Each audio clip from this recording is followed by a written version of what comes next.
इस कविता का जो विषय है, वो जो शब्द है, असल में उस पर कविताएं नहीं लिखी जा सकती। दुनिया की किसी भी कलम में इतनी ताकत नहीं है कि वो मां पे कविताएं लिख सके।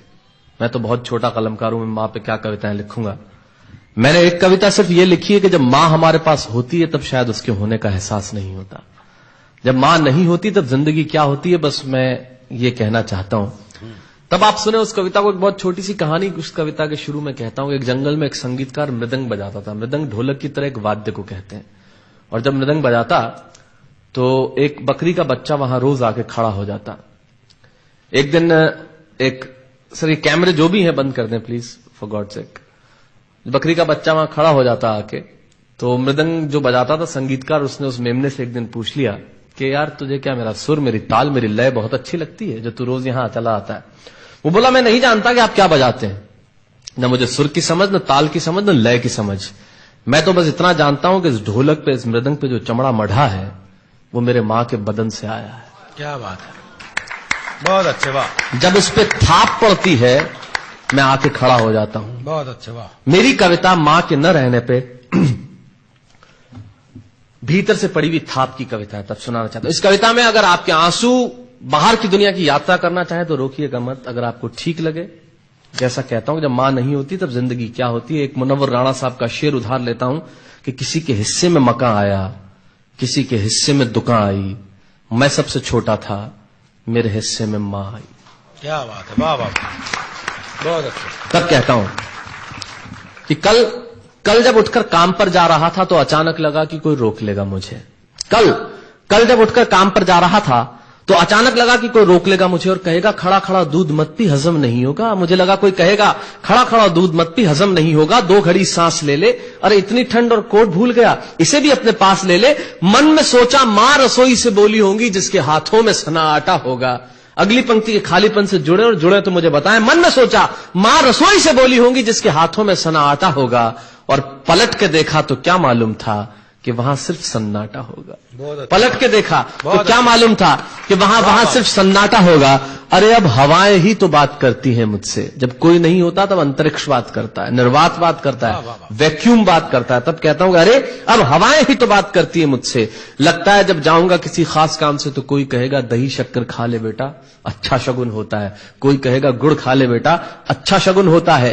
पर मन इसी बात के लिए तो रोता है कि सब कुछ है मां, सब कुछ, जिस आजादी के लिए तुझसे मैं सारी उम्र लड़ता रहा। आपने अपने बचपन में देखा होगा, माए हमें टोकती है, यहां मत जा, वहां मत जा, ये मत कर, वो मत कर। तब हम आजाद होना चाहते हैं, और आजादी की कीमत कितनी बड़ी देनी पड़ती है। अगर कम शब्दों में मैंने ठीक बात कह दी हो तो इसका एहसास मुझे जरूर कराइएगा कि सब कुछ है मां, सब कुछ, जिस आजादी के लिए तुझसे मैं सारी उम्र लड़ता रहा वो सारी आजादी मेरे पास है। फिर भी न जाने क्यों दिल की हर धड़कन उदास है।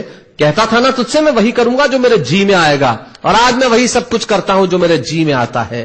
बात यह नहीं है कि मैं जो चाहूं कर लूं, मुझे कोई रोकने वाला नहीं है। बात है तो इतनी सी कि सुबह देर से उठूं ना तो कोई टोकने वाला नहीं है। बहुत अच्छे, वाह वाह, बहुत अच्छे, वाह वाह वाह वाह। बात है तो इतनी सी कि सुबह देर से उठूं ना तो कोई टोकने वाला नहीं है। रात को देर से लौटूं तो कौन नाराज होगा भला, कौन कहेगा बार बार कि अब कहां चला। आप ही की जिंदगी के कुछ दृश्य चुराता हूं और आप ही को सौंपता हूं। रात को देर से लौटूं तो कौन नाराज होगा भला, कौन कहेगा बार बार कि अब कहां चला। दोस्तों के साथ घूमने पर उल्हाने कौन देगा, मेरे वो तमाम झूठे बहाने कौन देगा। सच कहा साहब, गम की चोटें जख्मों पे फौलाद से ज्यादा क्या होगी, और मां की दौलत दुनिया में औलाद से ज्यादा क्या होगी। तब कहना चाहता हूं कि रात को देर से लौटूं तो कौन नाराज होगा भला, कौन कहेगा बार बार कि अब कहां चला। दोस्तों के साथ घूमने पर उल्हाने कौन देगा, मेरे वो तमाम झूठे बहाने कौन देगा। कौन कहेगा कि इस उम्र में क्यों परेशान करता है। हाय राम, ये लड़का क्यों नहीं सुधरता है। पैसे कहां खर्च हो जाते हैं तेरे, क्यों नहीं बताता है। सारा दिन मुझे सताता है, रात को देर से आता है, खाना गर्म करने को जागती रहूं, खिलाने को तेरे पीछे भागती रहूं, बहाती रहूं आंसू तेरे लिए। कभी कुछ सोचा है मेरे लिए।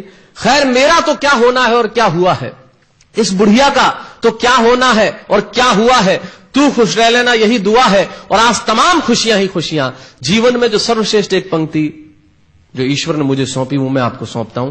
कहीं कोई कविता नहीं है, एक बहुत सामान्य सी बात जो बहुत सामान्य ढंग से मैं कह रहा हूं, लेकिन गेट सेट गो जो मैंने किताब लिखी, शायद हिंदुस्तान की पिछले 3 सालों में सबसे ज्यादा बिकने वाली किताब वो रही। 14 भाषाओं में उसका अनुवाद हुआ। वाह में मैं रोज टीवी पे बोलता हूं, मेरे लाखों लफ्ज कुर्बान करता हूं सिर्फ उस एक पंक्ति पे जो ईश्वर ने मुझे सौंपी, और कहीं कोई कविता नहीं है।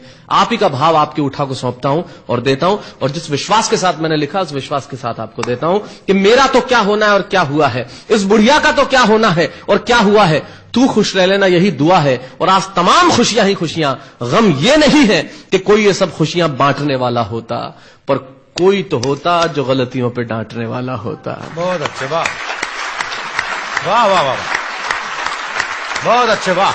गम ये नहीं है कि कोई ये सब खुशियां बांटने वाला होता, पर कोई तो होता जो गलतियों पे डांटने वाला होता। और अंतिम पंक्तियां देता हूं कि तू होती ना तो हाथ फेरती कभी सर पर या हल्के से बाम लगाती, आवाजें दे देकर सुबह उठाती, दिवाली पे टीका लगाकर रुपए देती और कहती बड़ों के पांव छूना, आशीर्वाद मिलेगा, कपड़े मत फाड़ना, अगला कपड़ा अगली दिवाली को सिलेगा। बहन को सताता तो तू चांटे मारती, बीमार पड़ता तो रो रो के नजरें उतारती, परीक्षा से आते ही खाना खिलाती, पिता की डांट का डर दिखाती, फिर पिता की डांट से तू ही बचाती, इसे नौकरी मिल जाए, ये तरक्की करे, दुआओं में हाथ उठाती, और तरक्की के लिए वतन छोड़ देगा, ये सुन के दरवाजे के पीछे चुपके चुपके आंसू बहाती। सब कुछ है मां, सब कुछ, आज तरक्की की हर रेखा तेरे बेटों को छू के जाती है, पर मां हमें तेरी बहुत याद आती है। बहुत अच्छा।